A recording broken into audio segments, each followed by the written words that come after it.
Norman Reedus, left, and Andrew Lincoln in The Walking Dead. Gene Page AMC. This season's war has ushered Negan into a role somewhere between cult leader and military commander, both of which require people skills. Negan has flashed his talents as a public orator time and again, whipping his followers into a bloodthirsty frenzy with speeches delivered in the dramatic, halting cadence of Mussolini. In this week's episode, he works his powers of persuasion on a more intimate level, and in doing so, he opens himself up a bit as well. But in the sliver of his interior revealed through his candid heart-to-heart with Gabriel, there's only megalomania and delusion.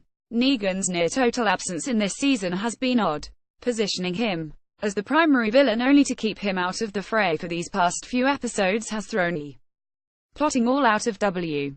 It's not a good sign when a season feels as if it's treading narrative water so early on, and while placing the focus squarely on Negan in this hour compensates somewhat, this check-in has come a few beats too late. While attention in the past several episodes drifted over to Ezekiel and to the Hilltop Colony, Negan and Gabriel were patiently waiting in the same predicament set up at the end of the season premiere. Gabriel locked with a psychopath in a trailer that's also surrounded by zombies. Although the conclusion of the season premiere led viewers to believe that certain doom awaited Gabriel, the writers have stayed true to form and undone that decision for the sake of easily prolonging tension. At the risk of belaboring what's turned into a weekly point, the constant batonage needs to stop before they completely erase any remaining gravity that death still possesses on the show. At least this craven move frees up Gabriel for a bottle episode that mines for substantive truths about human behavior during periods of extreme crisis.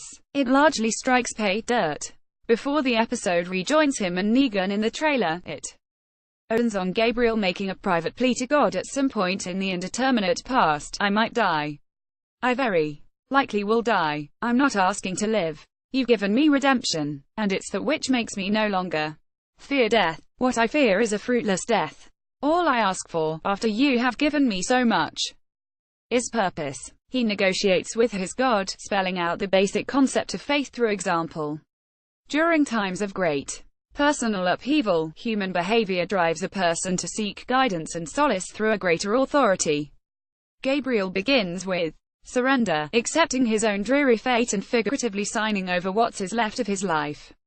He poses this prayer as a request, as a humble petition for some deeper sense of direction, but he's really making an offer for all the emotional perquisites implied in the nebulous term purpose, the feeling of self-knowledge, of security, of companionship. He pays the toll of absolute and unquestioning devotion. In his estimation, when working in the service of God, the payment is its own gift. The episode's most compelling moments juxtapose Gabriel's relationship with God against Negan's Svengali spell over the saviors.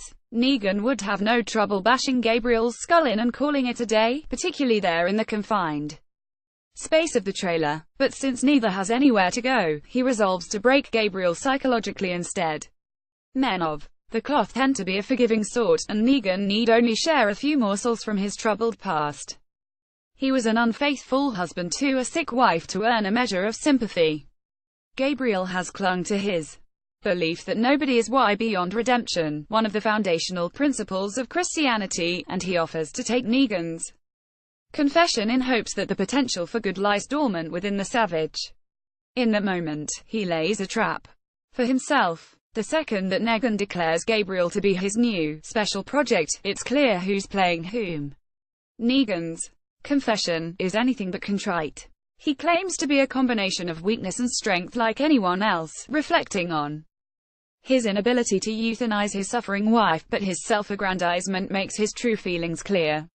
He fancies himself a god among his saviors, a name reinforcing the connection to evangelizing. He argues in favor of his autocratic rule by positing that without decisive, paternal forces to direct them, people cannot be counted on to conduct themselves intelligently and productively. A hypothesis supported by the B-plot back at the Savior stronghold, where Negan's various deputies jockey to fill the power vacuum his absence leaves.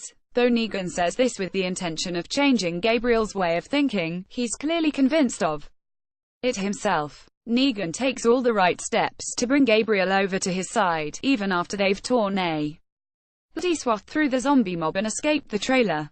Negan has a moment of humanity when he shares his technique of covering himself in dissolved remains as camouflage in a pinch, and their bond is further strengthened by having defended each other during the fracas.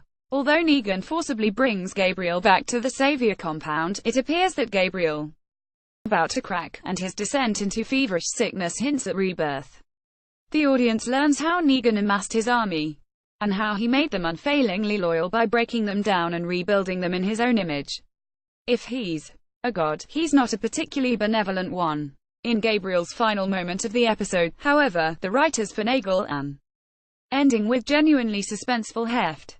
He's remained strong through his time with Negan, through his imprisonment, through an illness that leaves him shaking like a leaf. His faith to God was stronger than his fear, and he was able to see through the false prophet threatening him with a baseball bat. He's remained morally upright despite life's best efforts. As frustrating as the opening scene's resurrection of Gabriel may have been, perhaps it was for the best. He's worth holding on to. A few thoughts while we survey the wreckage. Gregory remains the slimiest, least trustworthy character on a show in which everyone is out to get one another. He turns double crossings into triple crossings whenever he can, playing both sides against the middle, but his betrayals will have to catch up with him eventually. If the writers are so intent on meting out karmic retribution, he's a deserving recipient. Rick and Daryl continue to quibble like brothers, neither willing to recognize the other as the alpha. Though they're comrades, they're also two set in their top dog ways to cooperate.